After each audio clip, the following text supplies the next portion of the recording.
Vamos a recibir al coordinador de la reforma de la Seguridad Social. Está con nosotros Rodolfo Saldain, a quien ya le damos la bienvenida. ¿Cómo te va, Rodolfo? Muy bien, muchas gracias por la invitación. Bienvenido. Buen día. Bueno, tenemos varios temas para conversar con él, en especial por este plebiscito que está puesto sobre la mesa, que bueno, ha generado distintas noticias respecto al rechazo de algunas firmas y demás.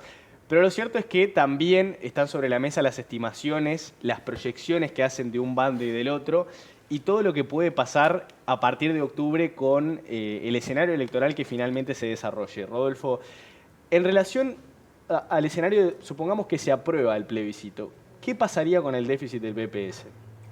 Bueno, allí, digamos, tenemos varios impactos. Habría inmediatamente un impacto de un mayor costo muy importante, que de entrada estamos hablando de más de 1.000 millones de dólares. Pero como se confisca el dinero que las personas tienen ahorrado en las AFAPs, durante unos años, entre 5 y 6 años, eso se puede financiar con ese dinero que sería apropiado en virtud de esta norma constitucional que se votaría eventualmente. Después de eso, el déficit del BPS se multiplica por 2, por 3 y finalmente por 4. Es decir, es una muy mala política esta. Por 2, por 3 y por 4, ¿y de cuánto tiempo estamos hablando? Y en 10 años ya empieza a multiplicarse de manera bien significativa. Cuando se termina la plata que se confisca, que se termina muy rápido, ¿verdad? Es decir, tú decías en el comienzo de la pregunta estimaciones o proyecciones de un lado y del otro. En verdad hay solo de un lado, de las personas que están y de los centros y economistas que están en contra de la iniciativa. El PIT-CNT y el Partido Comunista no han presentado un solo número de cuál es el impacto que esto tiene. Esto es pura ideología. Bueno, no hay un número atrás. Los promotores aseguran que se dejarían de transferir unos 1.200 millones de dólares cuando el déficit es de 600, ¿no? Correcto, y eso va a generar obligaciones al BPS de varias veces ese monto. Los mayores Expliquemos recursos, esto, Rodolfo, sí, porque cuesta entender mucho esto de decir, hay más de 1.200 millones de dólares que se están transfiriendo a las AFAPs y sin embargo decimos, y viene PIT-CNT, plantea, bueno, pero con 600.000 ya alcanza, con lo cual, sí, ¿dónde está hoy, el problema? Pero Expliquemos, no vaya para mañana. pero si las personas nos están quitando siempre una parte que es para nuestras jubilaciones y en vez de ir repartida entre AFAPs y BPS, va todo para BPS, lo que dicen es, bueno, permanentemente ese dinero va a seguir estando porque a las personas Bien, se le va a seguir reduciendo. vamos a tratar de Expliquemos, explicarlo. ¿y cómo es esto del fideicomiso? Es decir, Porque tú hablas de confiscar y ellos no. Bien, bueno, eso está fuera de duda, ¿verdad? Es decir, Pero expliquemos por qué. Bien, el dinero que se aporta en las cuentas personales que administran las AFAP de cada uno de los 1,5 millones de uruguayos aproximadamente, genera un derecho jubilatorio que está plenamente financiado con ese dinero, que las personas aportaron más la rentabilidad. Aproximadamente la mitad es el aporte y la mitad es la rentabilidad al final de la carrera de cada persona. Eso no tiene ningún tipo de subsidios. En el BPS hay un subsidio de que en líneas generales es el 50%. Por lo tanto, se suprime un esquema que es autofinanciado y se lleva a un esquema que no es autofinanciado. Si uno mira el conjunto de la iniciativa del PIT-CNT, los egresos que va a generar son más de 5 veces los ingresos mayores que le va a dar al BPS. Es decir que cuando se acabe este dinero que se va a tomar, en mi opinión, indebidamente de las cuentas de las personas, allí aparece una crisis irresoluble del sistema. Obviamente, si uno mira 1 año, 2 años, es decir, eso no lo ve, porque todavía se están consumiendo la plata que las personas habían ahorrado. Por eso los estudios de Sinved, etcétera, y los que el propio Banco de Previsión Social presentaron en el Parlamento hacen proyecciones como corresponde, de acuerdo con las buenas prácticas de OIT, de la AIS, de corto, mediano y largo plazo. Es decir, el problema acá es gigantesco porque, entre otras cosas, vamos a perder seguramente el grado inversor en lo inmediato, ya.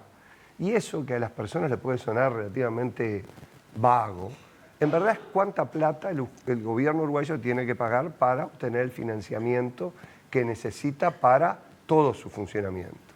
Es decir, que hoy está en su nivel más bajo, ese interés, porque hemos mejorado mucho la calificación de nuestra capacidad crediticia, y eso se va a perder, pero es un hecho que se pierde. Es el mejor de la historia, ¿no? Es el mejor de la historia. Y entre otras cosas por la reforma previsional. Y eso implica que va a tener que parte del dinero que recauda el Estado, una parte mayor, va a tener que ir a pagar intereses de ese financiamiento. Y voy a lo del fideicomiso. Las AFAP también administran un patrimonio fiduciario, que es el Fondo de Ahorro Previsional. ¿Qué es lo que implica un fideicomiso? Hay tres figuras. Un fideicomitente, que es aquella persona o entidad que da en propiedad a un fiduciario un determinado capital para que lo administre, y un beneficiario. El fideicomitente acá es el BPS. Para dar propiedad fiduciaria hay que ser propietario. Por lo tanto, esa plata ya no es de las personas. Lo va a administrar un fiduciario, que lo va a tener que hacer gratis, porque lo va a poder cobrar, porque eso es lucro, ¿no? Es decir, ¿y el beneficiario quién es? Es el propio BPS. Por lo tanto, ese dinero ya no es más de las personas. Y ahí es donde está la confiscación. Bien, Saldain, quiero hacerle una pregunta. Si se apropian, usted dice, del dinero de las AFAP. De las personas. De las personas. ¿No? Porque bueno, eso que lo está administrando la sí, pero que es lo de administra las la AFAP. personas. Bien, Pues bueno. son ahorro individual. Si fallece un afiliado, ese dinero no es de la FAP, De la FAP, es de la persona. familia del que fallece. Bien. Bueno, ¿esto habilita algún mecanismo de reclamo, por ejemplo? va a haber. Y después lo otro que le quiero preguntar. Usted participó de la ley que creó las AFAP. ¿Qué resultados han obtenido? Hoy por hoy, frente a esta situación, ¿podemos hacer un análisis de decir, Sí. bueno, era lo que pensábamos, funciona correctamente? La primera pregunta, ¿cuál era? Si existe la posibilidad de algún reclamo. Sí. Está. Bueno, va a haber, pues hay posibilidad de decenas de miles de reclamos. Pensemos en esta situación. Vamos a olvidarnos del reclamo que pueden hacer en jurisdicción internacional las AFAPs que deseen hacerlo, ¿no? Y que en el propio texto se abre el paraguas, es decir, porque se dice que no puede haber juicios de las AFAP por este cambio. No puede haberlo acá en el Uruguay, pero a nivel internacional lo puede haber, como lo acaba de haber en Argentina, que acaba de perder un juicio a raíz de un proceso similar hecho durante el gobierno Kirchner. Pensemos en esto. Se asesoraron por la ley de cincuentones 84.000 personas. El 44% se desafilió y hubo un 56%, 47.000 personas, que dijeron, no, yo no quiero pagar esta plata porque es mucha plata. Probablemente ustedes en su entorno, los televidentes en su entorno, conozcan gente en esa situación. Pues ahora lo van a tener que pagar igual. Y esa gente no va a reclamar. Cuando ya dijo que no quería asumir esa deuda y ahora se la generan igual. Eso es una consecuencia del plebiscito. No recuerdo haber oído al PIT-CNT hablar de eso, y lo saben, porque establecieron que la ley dirá cómo lo tienen que pagar. Es decir, los juicios van a pulular. Una retroactividad de hasta 28 años genera este plebiscito. Hasta 28 años. Si eso no es inseguridad jurídica, es decir, ¿dónde está esa? Digamos, es infinita la posibilidad de juicios que hay. Y hábleme de la Pensemos AFAP. en otro escenario, ¿no? Pero otro escenario de juicio. Y ya vamos a la AFAP. Otro escenario de juicio son, la ley dice que nadie va a cobrar, el proyecto de plebiscito, que nadie cobraría menos a raíz de este cambio. ¿Y cómo van a simular cuánta la persona va a aportar a una FAP? ¿Qué rentabilidad va a tener la FAP para asegurar que nadie va a cobrar menos? Eso es inviable. Eso está escrito en el papel, porque el papel soporta cualquier cosa, pero eso conceptualmente no es viable, ¿no? Por lo tanto, los juicios, decenas de miles con seguridad. Vamos al otro tema. La reforma del año 96 partía de lo que era la perspectiva demográfica del Uruguay, en buena medida, y que, bueno, hoy la tenemos concretada, ¿verdad? La demografía es algo que se piensa con mucho tiempo por delante, salvo para los que piensan solo en el día de mañana, como es el caso de los promotores de esta iniciativa. Es decir, por eso se hacen las proyecciones de población y demás. ¿Qué iba a pasar con la población del Uruguay? Iba a pasar que cada vez vamos a ser mayores las personas de mayor edad, en mi caso, digamos, ya arriba de los 65 años, es el único grupo de población que crece. Niños, que ya lo sabemos, cuando la reforma del 95 nacían 59.000 niños, el año pasado 32.000. ¿Eso qué significa? Que cada vez grupos más chicos de población van a tener que hacerse cargo de un grupo cada vez más grande de personas jubiladas. ¿Qué fue lo que se quiso hacer con la reforma del 95? Lo que básicamente han hecho todos los países del mundo que han envejecido antes que nosotros, que una parte del ingreso en la vejez provenga de ahorro previo y que no provenga de transferencias de jóvenes hacia personas mayores. Eso fue lo que hizo la base de fondo de la reforma del 95. Ahora se va en el camino exactamente opuesto. Es decir, el camino que el propio ministro Astori dijo varias veces que era un camino realmente muy equivocado. Hay una entrevista del 2018 a él en Crónicas Económicas que es clarísima al respecto. ¿Las AFAP cumplieron o no con el cometido? Bien, claramente han sido exitosas en lograr rentabilizar el aporte de sus afiliados. Sí, usted ha dicho incluso que, lo leía en Búsqueda, que han tenido ganancias excesivas, ¿no? Bueno, pues ese es otro tema. Una cosa es la rentabilidad para los afiliados, que ha sido muy buena. Por otro lado, han tenido ganancias como empresas excesivas. ¿Por qué? ¿Por qué pasó eso? Es decir, en el esquema de la ley del año 95 se asumía, lo que obviamente no ocurrió y se lo vio de inmediato, que la competencia iba a bajar las comisiones. Como lo vimos, por ejemplo, en telefonía móvil o algo así. Pero acá no ocurrió. Acá porque la gente es un producto raro, difícil de que la gente lo perciba. El teléfono es mucho más fácil de percibirlo. Entonces, ¿qué es lo que ocurre cuando no opera la competencia? Tiene que actuar el regulador y tiene que fijar precios, o no precios, pero condiciones para hacer que ese mercado opere en condiciones sanas. Recién en el 2018 se logró eso.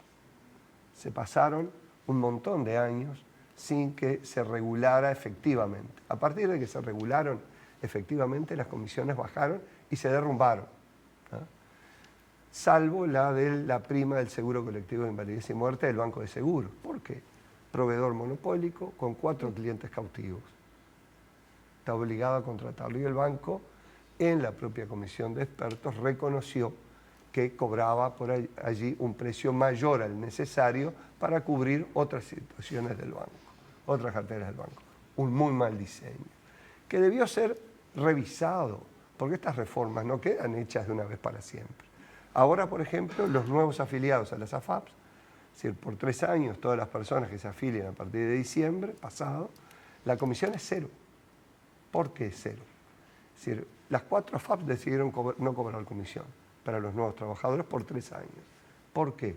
Porque la regla que se estableció en la ley de distribución del afiliado que no opta, que son muchos, que no elige quiero tal AFAP o quiero tal otra, llevó a que las 4 dijeran, bueno, me conformo con un 25% de los afiliados, porque se dividen aleatoriamente entre las 4 que operan. Y la comisión es 0. Eso es porque hay un diseño que orienta en ese sentido. Ahora, Saldain, ¿es justo que la jubilación de las AFAP sea sustancialmente más baja que las de BPS? No es un tema de justicia, es un tema de viabilidad. Y es más baja, en los casos en que así lo es, no siempre es más baja, dependiendo de los niveles de rentabilidad y el aporte. Y porque en BPS está ese subsidio de más o menos un 50%, que debería estar afectado a los sectores de menor ingreso. Y sin embargo no es así en tal como es el diseño del Banco de Previsión Social. Es decir, el esquema, lo que paga el Banco de Seguros es lo que actuarialmente corresponde por el ahorro hecho. Es decir, y hoy están promedialmente en unos 9.000 pesos aproximadamente, eran 8.000 y algo a fin de año, y hay que agregarle el aumento que hubo en enero, en promedio. Y ese promedio es un promedio un poco, digamos, mal sacado o no representativo. ¿Por qué? Porque si hay gente que aportó 1 año, 5 años, 10 años, todavía no hay gente que haya aportado 30 años. Recién ahora hay personas de más de 25 años y esos tienen beneficios muy diferentes. Hace unos días Es decir, estuve hablando, un colega de ustedes precisamente, una persona que aportó desde el 96 hasta acá. Ustedes más o menos deben tener ideas de lo que gana una persona en televisión. Bueno, y su jubilación por AFAP está en el orden de los 40.000 pesos. Depende del volumen de aporte y el tiempo de aporte. Y ese promedio que se maneja es un promedio que incluye personas que se jubilaron a los 2 años de haber empezado el sistema, a los 4, a los 5. Rodolfo, usted ha planteado que si se lleva adelante, si se aprueba este plebiscito y finalmente se hace esta nueva reforma, porque el plebiscito implica una reforma de nuevo de la seguridad social, tendríamos que elevar ingresos porque esto va por aumentar el gasto, expandir el gasto muchísimo. Llevaríamos un IVA, por ejemplo, al 35%. Sin embargo, del otro lado, se está hablando de que deberíamos ir hacia otro tipo de ingreso que tiene que ver con quitar exoneraciones, con cambiar subsidios e incluso con gravar más a los patronos, digamos, ¿no? ¿Cómo ve esta propuesta en cuanto a sostenibilidad y en cuanto a lo que podría impactar en general en el mercado? A ver, lo cierto es que va a haber o una suba de impuestos o nuevos impuestos si esto prospera. El BPS presentó 2 estimaciones, solo como para que las personas tuvieran una idea de lo que se estaba hablando, estimaciones que presentó en el Parlamento el 7 de febrero. En una dijo, bueno, si esto se fuera a financiar con IVA, serían necesarios 13 puntos más del IVA. Si se fueran a financiar con aportes personales y patronales, habría que duplicarlos. En grandes números, eso fue lo que dijo el banco. Pueden ser otros impuestos, naturalmente, pero te la van a dar, por un lado o por el otro. Es decir, esto implica mayores gastos para el Estado, muy importantes. ¿Estuvo estudiado esto durante la comisión en el sentido, porque Rodolfo, usted incluso ha dicho, no digo esto en particular, sino qué otras formas de aumentar el ingreso tenían y que no impactaran fuertemente en la sociedad para que al final no hubiera después desempleo y por lo tanto aún más gastos para el BPS? Mira, allí nosotros analizamos una serie de cosas, incluso en la ley está previsto, por ejemplo, que las exoneraciones de aportes tienen que ser revisadas y también está previsto que las exoneraciones se compensan al BPS, cosa que es totalmente nueva. El problema no es del déficit del banco, que es importante naturalmente, pero el problema es la trayectoria que tiene el gasto y esa es la que hay que contener y para eso hay que actuar sobre el gasto, sobre los egresos. ¿Y por qué eso es lo importante? Porque por una vía o por otra, la presión tributaria sobre la actividad económica en el Uruguay, si no se toman medidas o si se toman estas medidas como las que está planteando PIT-CNT, Partido Comunista, etcétera, lo que van a implicar es un aumento de esa presión fiscal sobre la actividad económica. Y eso es muy malo para el desarrollo del país. Saldain, la última, ¿qué opinión le merece que algunos actores del Frente Amplio no hayan tomado postura todavía? Bien, yo creo que es bien importante que los dirigentes no solo escuchen, sino que dirijan. Un dirigente no solo está para recibir insumos de la sociedad, sino que está también para marcar orientaciones y lineamientos. Eso es lo que aprendimos los uruguayos de Wilson Ferreira, de Sereñi, de Tabaré Vázquez, de Astori, de Mujica, creo que del presidente Luis Lacalle Pou también. Es decir, los dirigentes políticos deben escuchar, pero deben también conducir. Por eso son conductores políticos. A mí me parece imposible que el Frente Amplio, que aspira a ser gobierno, no emita una opinión institucional del Frente Amplio sobre esta iniciativa que dinamita el sistema previsional y lo que han sido los consensos económicos básicos por los cuales Uruguay se ha guiado en los últimos 40 años. Muchas gracias por esta charla. Ha sido muy amable. Seguramente volvemos a conversar más adelante. Un gusto a usted.